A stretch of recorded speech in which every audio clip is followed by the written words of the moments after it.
Curso mais Bitcoin, link na descrição para parar com a sardinhagem. Eu prefiro que vocês comprem o meu curso que o curso do Ronaldo ou outro curso de qualquer criador de conteúdo do Brasil, porque o meu é o mais completo, que mais tem essa realidade na cara. Então, cupom de desconto Café 50, né? O cupom de desconto 50% é o Café 50. Melhor curso de criptomoedas do Brasil, disparado.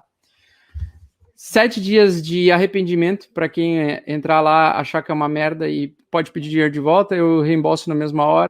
Curso é vitalício, você só precisa confiar na minha palavra uma vez, as atualizações são gratuitas, então todo o conteúdo adicional que eu vou adicionando lá, você recebe de forma vitalícia. Mas o que mudou? O que mudou em que sentido? De quando tu não estava feliz para quando tu tá feliz. Propósito. E qual é o teu propósito? Pra mim, eu tenho vários, entendeu? Mas um propósito muito importante pra mim é aumentar a liberdade individual das pessoas. Esse é o meu propósito também, toca a ficha aí. E por isso que nós estamos aqui no Flow Podcast falando de criptografia. Porque a criptoeconomia, na verdade, ela está inserida dentro de um ambiente de liberdade das pessoas. E quando você dá liberdade para elas, você dá a chance delas buscarem o seu próprio propósito dentro daquele ambiente, seja financeiro ou não, né? Então, é muito ruim tu chegar num banco e falar só porque tu ganha R$1.500 por mês que tu não pode comprar uma casa de R$150 mil.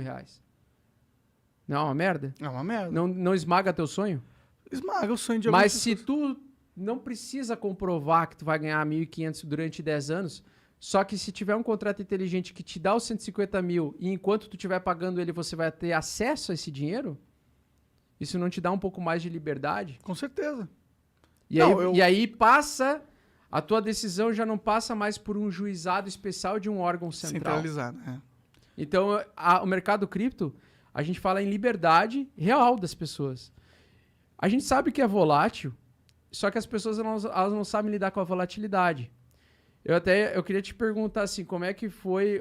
Pode ser pro Igor, porque eu quero mais participação do tio Igor agora. O Igor, eu quero saber a tua opinião assim, como é que foi a sequência da tua vida dos 5 anos de idade até os 20 anos de idade. Como é que foi a tua vida, assim? Cara, eu basicamente estudei o tempo inteiro. Tu foi numa escola? Fui numa escola. Tu estudava mesmo? Tu, tipo, porra, estudava? Eu tinha que estudar. Mas tudo bem, a sua mãe te obrigava a estar sentado com um livro, mas tu prestava atenção, tentia entender, você era engajado no que você fazia? Cara, a minha principal motivação era passar de ano, tá ligado? Eu precisava aprender ali pra eu passar de ano, fazer uns concursos aqui ali pra eu poder estudar numa escola pública e que tivesse uma boa escola, sim, né? Uma escola técnica federal, que foi onde estudei o caralho. Na Cefet? No Cefet, lá, aí eu estudei, só estudei minha vida inteira até 17... Até 18 anos eu estudei e eu trabalhava um pouquinho, mas ajudando meu pai. Eu não costumo contar isso como trabalhar, não. Era mais que ajudava meu pai. Mas tudo bem. E depois eu fui pro quartel e com 20 anos eu comecei a trabalhar de novo. Então só trabalhei e estudei. Mas quando tu estudava, né? Ainda bem que você não perguntou essa parada pra mim. Quando tu estudava, quem dizia que dia tal ia ter prova? O professor. Que fazia parte da escola? Da escola. E a escola faz parte? Do colégio? Do Estado? Ou era particular? Não, é do Estado. Não. Do Estado. Do Estado. Então era sempre um órgão centralizador. Ou Estado ou uma empresa. Era um órgão escola centralizador particular. que impunha um determinado currículo. Isso. Que me Quais dizia... matérias tu tinha que aprender? Cara, eu tinha que aprender... Acho que, bom... Vamos lá, quando eu tava no ensino médio, não sei nem se eu vou conseguir enumerar de tantas que eram, tá ligado? Então era português, matemática, história, geografia, biologia, química, física. Aí eu fazia aula de eletricidade também, que eu fiz escola técnica, uma porrada de coisa. Perfeito. Educação física, inglês, português. E pra que fim tu ia estudar isso aí tudo? Por um bom tempo eu não sabia muito bem pra que eu tava estudando pra caralho. Qual era a promessa da escola? Era conseguir um emprego. Perfeito. Tá ligado? Era estudar pra... Pra conseguir o quê? Grana. E pra que tu precisa da grana? Precisava da grana pra pagar aluguel, né? Mas pra que Liberdade. pagar aluguel? Pra ter estabilidade. Pagava aluguel pra poder não ter que morar mais com a minha mãe. Né? Mas pra poder se manter, Não é né? nada contra morar com a minha mãe. Era que é Não, ninguém muito mais quer legal. ficar morando com a mãe, pô. Tá de sacanagem. Pra estabilidade, né? É isso? Não, estabilidade era algo que eu via como algo mais distante. Na minha cabeça, o meu plano era ter um pouco mais de liberdade mesmo. Entendi. E a estabilidade ia vir com o tempo de trabalho que eu fosse desenvolver. Perfeito. Tá ligado? Só que assim, tu percebe que todas as crianças têm essa mesma criação, né? Desenvolvimento, né? Ou deveriam ter. Ou deveriam ter, exatamente.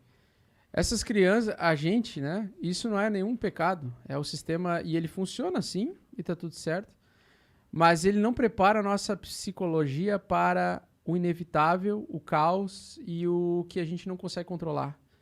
Então a gente cresce e nós nos formamos adultos procurando por estabilidade. Só que o que ninguém fala, e é uma coisa que liberta muito a mente das pessoas, é que para você, na sociedade que nós vivemos, ser não bem-sucedido, porque bem-sucedido, muitas pessoas são bem-sucedidas mesmo sem ser famosas e nem ricas. Porque ser sucedido é uma coisa que também depende de cada pessoa, né? Tem gente que tá bem-sucedida e muito feliz. Exatamente. Com, sei lá. Cara, eu vejo... Meu pai é uma pessoa assim. O cara com uma chacrinha no meio do nada, Meu pai é autossustentável, assim. tá Meu ligado? pai é assim. Pra mim, essa pessoa mais bem-sucedida que existe, tá ligado? E simples, né? Sim. E aí o que acontece? A gente tem o nosso cérebro preparado para buscar a estabilidade. Então tudo que acontece fora do que é o comum, no início a gente tende a reagir muito mal. Então, por exemplo, um primeiro fracasso de passar na prova da CNH gera um estresse traumatizante para muitas pessoas. Não sei se vocês sabiam, mas a maior parte dos brasileiros Eu provei, foi estressante pra caralho, inclusive. Tu chora, tu... Não cheguei a tanto, mas fiquei puto. Mas tu fica puto, tu fica triste, tu se sente um merda. Sim, porque... fala assim, mano, pelo amor de Deus, eu sei dirigir, eu só não sei fazer baliza. Porque com 18 anos é a primeira experiência de fracasso que a maioria das pessoas experimenta. O fracasso de você fracassar na CNH. Outras pessoas já fracassaram antes, tipo rodar de ano, por exemplo. Ah, eu sou fracassado desde o prézinho, que foi quando a primeira vez que eu repeti. Exatamente. Só que o que acontece, né? É verdade, eu não tô nem zoando. Só que o que acontece? A gente tem medo de fracassar, né? E assim como nós temos medo de fracassar, e a gente quer sempre estar estável, a gente não consegue aceitar coisas voláteis. Então, uma das coisas mais difíceis quando uma pessoa entra no mercado, cripto, é de aceitar que ela colocou 100 mil reais, que ela ficou 30 anos trabalhando em Bitcoin, comprou Bitcoin, 100 mil reais, num aporte de uma vez, e um dia depois cai 5%. Aqueles menos 5.000% que ela está enxergando na tela, ela nem realizou, ela nem entendeu que, por exemplo, se ela comprou, vamos imaginar que o Bitcoin está custando 100 mil reais, 100 mil reais, um Bitcoin inteiro. Ela não se atenta que se está valendo 95 ou 115, continua sendo um Bitcoin. Certo? Então por que ela sofre? É porque que ela sabe quão difícil foi conseguir juntar 100 mil reais e o quão torturante para ela vai ser conseguir recuperar 5 mil reais. Então, para ela não ter talvez experiência de perder 10 mil reais ou 20 mil reais, ela prefere realizar o prejuízo e emocionalmente ela se livra da situação. Então, ela não está focando na ferramenta e no que ela representa. Ela está focando naquilo que ela está enxergando naquele momento por conta que ela não consegue lidar com a estabilidade. E aí eu posso afirmar alguma coisa para vocês. As pessoas que eu conheço que são felizes e bem-sucedidas ou nas coisas que elas querem, incluindo o meu próprio pai, são as pessoas que assumiram o risco a vida toda.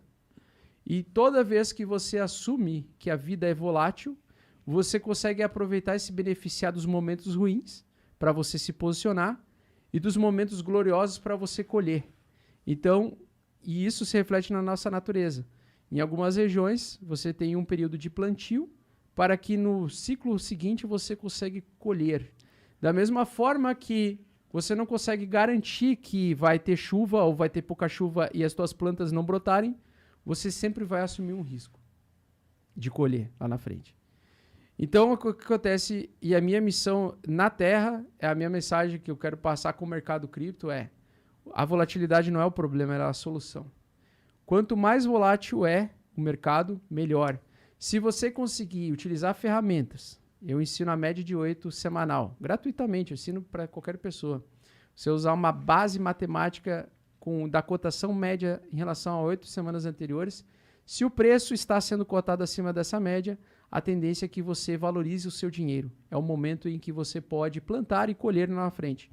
Quando está abaixo da média de 8, você tem uma probabilidade maior do mercado continuar perdendo valor, desvalorizando, e é um momento em que você deve se precaver, você não deve investir, você não deve se expor ao risco.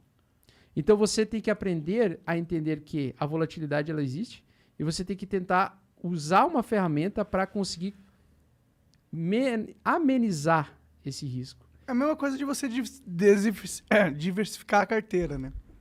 É a mesma coisa, quase a mesma coisa. Não, tipo, é diferente o método, mas o propósito é o mesmo. O propósito é o mesmo. Assim. Então, quando vem um cara, às vezes, um pau no cu do mercado financeiro, fala que a análise gráfica não funciona, cara, você é burro, porque a análise gráfica ela não serve para você prever o futuro com uma bola de cristal.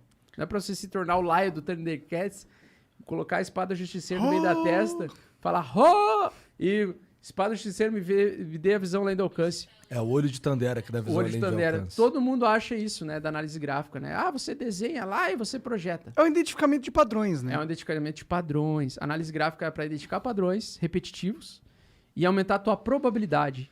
E essa probabilidade tem, às vezes, 80% de que dê certo pro teu caminho e 20% que dá errado.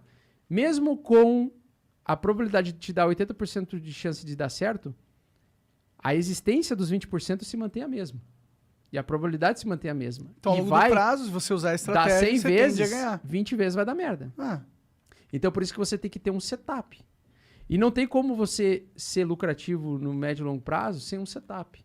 Um setup é você tomar uma decisão com base no que o gráfico está te mostrando. E é isso que eu basicamente ensino diariamente para todas as pessoas que eu consigo.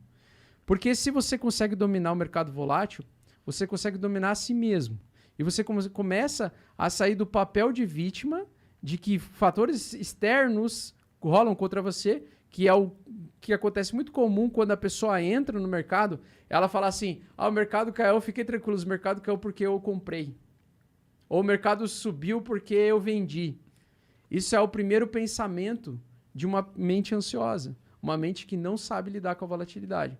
Então, o grande segredo para qualquer pessoa, qualquer brasileiro ficar rico, mesmo começando com R$100, é aprender a lidar com a volatilidade, não se fazer de vítima e entender um setup matemático que tenha uma boa exposição matemática positiva e que você consiga, ao longo do tempo, multiplicar o seu capital. E essa é a famosa média de 8 que eu ensino para a galera.